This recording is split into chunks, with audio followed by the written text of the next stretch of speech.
Dina Sulaiman adalah seorang Syiah Rafidhah, seorang penganut Syiah Rafidhah, di mana kita juga sangat paham salah satu hobinya orang Syiah itu adalah berdusta.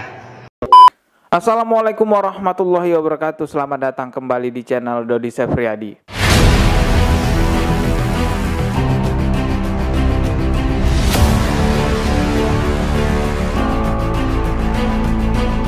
Seperti biasa di channel ini aku akan membahas hal-hal unik, menarik, bahkan menyeramkan. Namun sebelum kita mulai videonya, silahkan klik tombol subscribe di bawah dan klik juga loncengnya sebagai notifikasi agar ketika saya mengupload video terbaru kalian mendapatkan pemberitahuan. Beberapa hari yang lalu Indonesia dihebohkan dengan adanya aksi bom bunuh diri di salah satu daerah yang ada di Indonesia, yaitu di Makassar. Bom bunuh diri tersebut dilakukan di depan gereja, tempat beribadah umat Kristen. Dan telah diketahui dari sosial media, banyak beritanya bahwa ternyata yang melakukan bom bunuh diri tersebut adalah sepasang kekasih antara laki-laki dan perempuan yang sudah menikah 6 bulan yang lalu. Bahkan ada juga yang memberitakan bahwa pelaku bom bunuh diri tersebut juga mengandung 4 bulan anaknya. Ya, ini luar biasa sekali. Kenapa sampai mau melakukan hal tersebut ya? Kejadian seperti ini bukan yang pertama kali terjadi di Indonesia. Beberapa waktu kebelakangan ini juga pernah terjadi hal-hal semacam ini, pengeboman di gereja. Yang sangat disayangkan adalah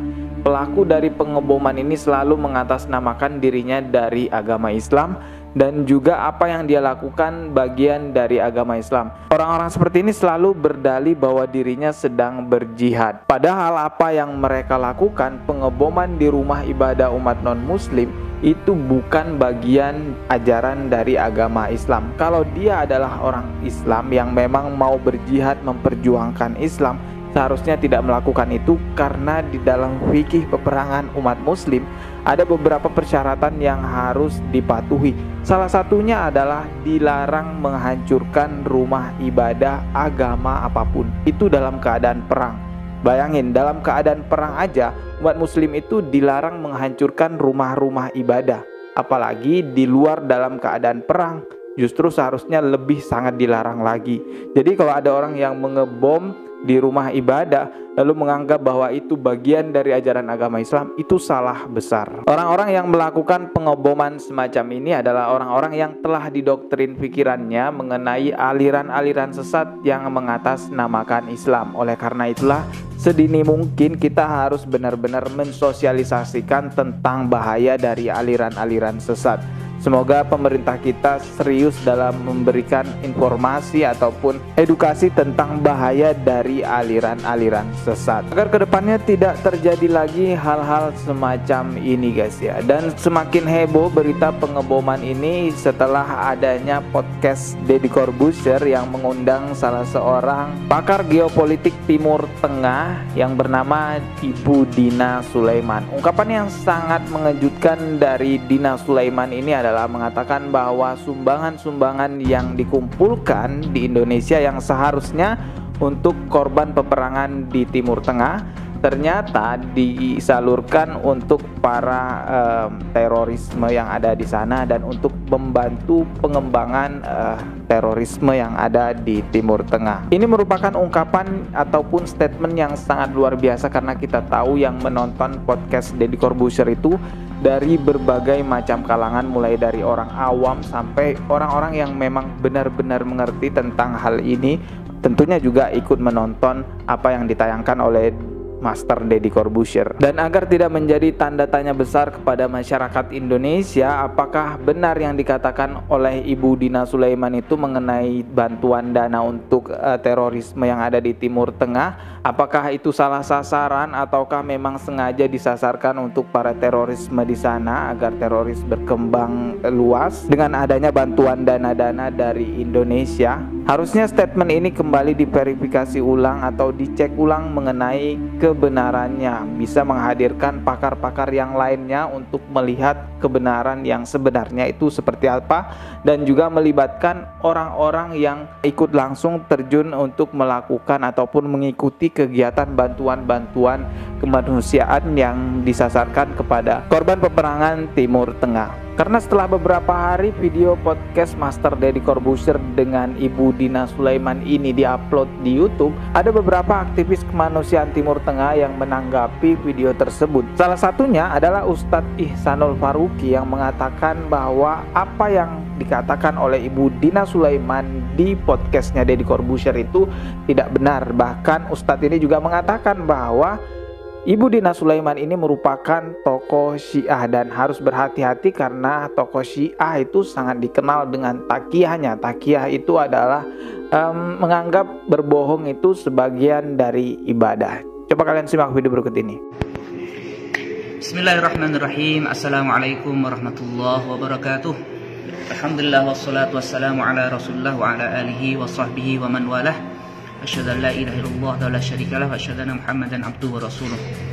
Teman-teman semuanya dirahmati oleh Allah Ta'ala, banyak sekali hari ini akun saya di-mention di Instagram dan di Facebook untuk menanggapi statement dari Tante Dina Sulaiman yang diundang oleh Deddy Corbuzier dalam podcastnya, di mana dia menyangkut pautkan aktivitas relawan Suriah dengan kegiatan terorisme. Sebagaimana kita yang sudah ketahui, yang pertama yang harus jadikan catatan penting adalah Dina Sulaiman adalah seorang Syiah Rafidhah, seorang penganut Syiah Rafidhah, di mana kita juga sangat paham salah satu hobinya orang Syiah itu adalah berdusta. Dan kedustaan dia tentang Suriah itu sudah bertumpuk-tumpuk. Bukan hanya tentang Suriah sebenarnya, termasuk tentang isu-isu Timur Tengah. Karena dia piawai memainkan kata-kata, apalagi dengan titelnya doktor hubungan internasional itu. Jadi banyak orang yang terbius dengan kalimat-kalimat yang disampaikan oleh Dina Sulaiman. Sebenarnya kalau mau adu data, mau adu fakta, itu kita juga paham secara fakta dan data apa yang dia sampaikan betul-betul berbeda gitu. Contohnya tentang masalah di Suriah. Di Suriah ini yang jelas rezim Assad itu adalah pemeluk Syiah Nusairiyah atau Alawiyah. Jadi bukan seorang Sunni, bukan seorang Muslim Sunni, dia pemeluk sekte Syiah Nusairiyah, sebuah sekte Rafidhah, bukan sekte Rafidhah tapi sekte Syiah yang paling sesat di antara yang lain. Dan kejadian yang di Suriah ini bukan sesuatu yang baru, sebenarnya ini hal yang sudah berlangsung sangat lama gitu. Jadi kejahatan dari ayahnya Bashar al-Assad, Hafiz al-Assad yang sudah berpuluh tahun lalu dia melakukan pembantaian kepada saudara kita di Hama, sampai puluhan ribu orang gugur, meninggal waktu itu di provinsi Hama. Kemudian Hafiz al-Assad laknatullah alaih kemudian mati, dan Bashar al-Assad naik. Kemudian dia melanjutkan kekejaman ayahnya dengan membunuh kaum muslimin dalam 10 tahun saja lebih dari 1,5 juta kaum muslimin. Ini datanya bisa dilihat kok. Jadi kita berbicara nggak usah berbicara konfliknya Sunnah dan Syiah dulu, berbicara konflik dari sisi kemanusiaan saja itu sudah cukup gitu. Bagaimana seorang yang manusia normal gitu melakukan pembantaian terhadap manusia lainnya itu lebih dari 1,5 juta. Jadi tidak perlu berbicara tentang Islam dan kafir atau Sunni dan Syiah. Itu sebenarnya sudah cukup. 1,5 juta kaum muslimin atau 1,5 juta manusia itu dibunuh dengan kejamnya. Nah, bisa dilihat itu dokumenter banyak sekali, dibunuh dengan bom sarin, dengan bom kimia yang kemudian juga diblokade sampai orang-orang mati berlahan kelaparan. Kemudian ada bom birmil, ada macam-macam dia lakukan. Nah, ini dari sisi ini saja kita bisa lihat dari media-media internasional, jurnalis independen ya, dari jurnalis independen yang bukan dari latar belakang Sunnah atau dari latar belakang Sunni. Kalau kita katakan Sunni itu hanya sebatas kayak framing saja gitu kan. Tapi jurnalis independen, orang-orang kafir yang masih punya jiwa kemanusiaan itu bisa dilihat laporan-laporannya banyak sekali. Dan kemudian menyangkut pautkan dengan aktivitas kemanusiaan dengan terorisme.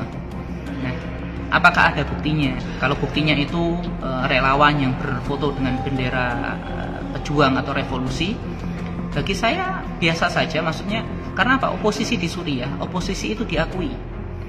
Oposisi itu posisinya setara dengan rezim Assad. Buktinya apa?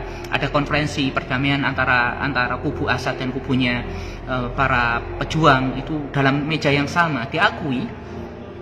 Kemudian seperti pemerintah Turki membantu kayak di Azaz, di Idlib itu mengakui pemerintahan dari para pejuang revolusi dari Suriah ini. Tapi bagi mereka ya tidak dianggap, karena bagi mereka Erdogan sendiri kan musuhnya Rafidhah, musuhnya Syiah gitu. Jadi kalau ini juga teman-teman mungkin loh, itu kan ada fotonya Erdogan dengan orang-orang Syiah, tapi secara itu kan cuma foto, tapi secara politis mereka ini bentrokan. Terakhir itu kan kita lihat yang ketika Erdogan sendiri mengirimkan drone-nya dalam beberapa hari itu menghabisi sekian ribu milisinya Assad dan termasuk milisinya Rafidhah. Dan yang membuat kekacauan di Timur Tengah itu, kita lihatlah kekacauan di Timur Tengah itu banyak. Itu di Lebanon siapa? Orang Syiah Rafidhah. Iran, proksinya Iran, kemudian di Yaman membuat huru-hara, di Suriah membuat huru-hara, kemudian juga di Yaman membuat huru-hara. Jadi yang menjadi sumber huru-hara, termasuk dia katakan tadi masalah Irak gitu. Adanya Saddam Hussein dan seterusnya. Saddam Hussein diturunkan, itu betul Amerika masuk, tapi lihat siapa yang diangkat sama Amerika penggantinya Saddam Hussein yang notabene itu Sunni, walaupun aliran politiknya Ba'si atau sosialis. Itu yang naik itu dengan dukungan Amerika, yang naik itu siapa? Rezim Safawi, rezimnya Syiah Rafidhah, rezim bonekanya Iran yang naik di Irak tersebut. Jadi kalau kita cuma bermain kata-kata gampang lah. Nah, yang paling aneh ketika ternyata kita anggap podcastnya Om Deddy Corbuzier ini akan memberikan sebuah wawasan yang bagus atau wawasan yang baik untuk masyarakat Indonesia. Nyatanya tidak, masyarakat seperti ditakut-takuti kan, yang katanya dihubung-hubungkan dengan aktivitas terorisme, bantuan. Bagaimana orang yang melakukan bantuan kemanusiaan dihubungkan dengan aktivitas terorisme? Karena di situ ada box kotak masuk di kalangan pejuang. Nah, namanya bantuan itu masuk ke sebuah wilayah, kita nggak bisa kan memilah dan memilih ini akan sampai ke tangan siapa kan gitu. Jadi pejuang itu juga punya, kalau kita katakan mujahidin, anggaplah itu teroris nggak apa-apa lah. Situ mengatakan teroris nggak apa-apa. Tapi bagi kami mujahidin ya mujahidin kan gitu. Mereka punya anak, punya istri, punya keluarga kan seperti itu. Jadi dan yang paling sadis ketika aktivitas kemanusiaan ini kemudian dihubung-hubungkan dengan terorisme, membuat orang-orang yang ingin membantu, meringankan beban daripada saudara kita yang terzalimi, beban saudara kita yang kesusahan ini menjadi ketakut. Jangan-jangan aktivitas terorisme. Alangkah kejamnya perkataan ini. Naudzubillah min dzalik. Orang jelas susah, harusnya ini dibantu, malah apa? Orang ditakut-takuti untuk membantu, jangan-jangan ini adalah aktivitas terorisme. Ini luar biasa itu. Kalau kemudian menyangkut-nyangkutkan lembaga ini, lembaga itu, bahkan termasuk lembaga yang dulu saya pernah ada di dalamnya, ada buktinya kah? Buktinya apa? Karena kami menulis tentang aktivitas perjuangan, bagi kami biasa saja. Maksudnya apa? Ya seperti orang punya kecenderungan. Nah, contohnya kecenderungan kalau dalam urusan Yaman kita cenderung kepada pemerintah Yaman daripada pemerintah Husi. Kalau dalam urusan Irak kita cenderung kepada pejuang daripada pemerintahan Safawi. Kemudian dalam urusan Palestina kita cenderung kepada Hamas daripada ke Israel dan seterusnya. Atau dalam urusan Afghanistan kita cenderung kepada Taliban daripada, itu kecenderungan yang manusiawi dan itu berangkat dari keyakinan masing-masing gitu. Tapi kemudian ketika di framing bantuan itu untuk terorisme, ini luar biasa bejatnya ini. Sudah tidak bantu, biadabnya luar biasa. Sudah tidak membantu, menggembosi orang yang membantu daripada aktivitas kemanusiaan yang di dalam. Bahkan saya ingat sekali nih logo IHH. Dulu sempat kan IHH ini juga tertuduh memfasilitasi terorisme kan. Masih ingat beritanya beberapa waktu lalu. Ketika kemudian pihak IHH memberikan hak jawab, ternyata lewat saja gitu. Jadi subhanallah, kalau saya sih yakin teman-teman itu tidak terpengaruh karena sudah tahu lah Sayyidina Sulaiman seperti apa, Suriah itu seperti apa. Tapi kalau bagi saya sendiri, bagi saya secara pribadi. Adapun fitnah-fitnah itu insya Allah itu tidak menjadikan mudarat bagi Ahlus Syam, karena Ahlus Syam itu dijamin oleh Allah Ta'ala, dan insya Allah tidak menjadikan mudarat bagi kami yang saat ini membantu Ahlus Syam. Karena apa? Insya Allah kami yakin kami berada di jalan yang benar dan Allah yang akan menjamin ini semua. Adapun orang-orang yang terus menggembosi atau orang-orang yang kemudian melakukan statement-statement yang membuat menyudutkan kami, nah inilah, kalau saya bahasanya inilah sunnahnya di dalam perjalanan kita. Tidak semua orang harus senang dengan kita kan, apalagi orang-orang Syiah Rafidhah. Qad badatil baghdha'u min afwahihim wa ma tukhfi suduruhum akbar. Itu sudah nampak kebencian dari mulut mereka, dan apa yang disembunyikan dalam hati mereka itu lebih keras lagi. Dan saya doakan semoga Tante Dina Sulaiman dan orang-orang Rafidhah yang sekupu dengan dia semoga cepat menyusul Pak Jalaluddin Rahmat ya. Itu saja. Adapun argumen dan seterusnya, kita adu argumen pun tidak akan diterima. Karena apa? Secara persepsi kita sangat bertolak belakang. Jadi mau adu fakta adu data tidak mungkin. Apalagi kita tahu sekali lagi orang Rafidhah itu orang yang paling pendusta di muka bumi ini. Jadi ya, ini sebagai jawaban saya, dan Allah akan menentukan nanti bagaimana kita dan mereka, baik di dunia dan di akhirat. Barakallahu fikum untuk teman-teman yang selama ini menyokong perjuangan kami. Assalamualaikum warahmatullahi wabarakatuh. Dari perkataan Ustadz tadi, seperti yang saya katakan di awal, ini perlu diverifikasi ulang perkataan dari Ibu Dina Sulaiman. Apakah sudah benar atau tidak? Karena kalau tidak, akan menimbulkan tanda tanya yang sangat besar sekali pada masyarakat. Perlu mendatangkan pakar lainnya dan juga melibatkan langsung aktivis kemanusiaan Timur Tengah yang sering sekali melakukan aktivitas tersebut. Bahkan jika perlu beradu data pun gak masalah, karena memang mau melihat yang mana yang benar. Tapi saya rasa seorang Master Deddy Corbuzier adalah orang yang sangat cerdas. Mungkin Master Deddy Corbuzier sudah memikirkan ini sebelum saya memikirkan hal ini. Jadi ya, kita tunggu aja konten selanjutnya mengenai hal ini di channelnya Deddy Corbuzier. Dan saya mengingatkan untuk teman-teman dan diri saya juga bahwa berhati-hatilah dengan orang-orang Syiah, karena orang-orang Syiah yang memiliki ajaran taqiyah, berbohong dianggap ibadah, itu sangat berbahaya sekali.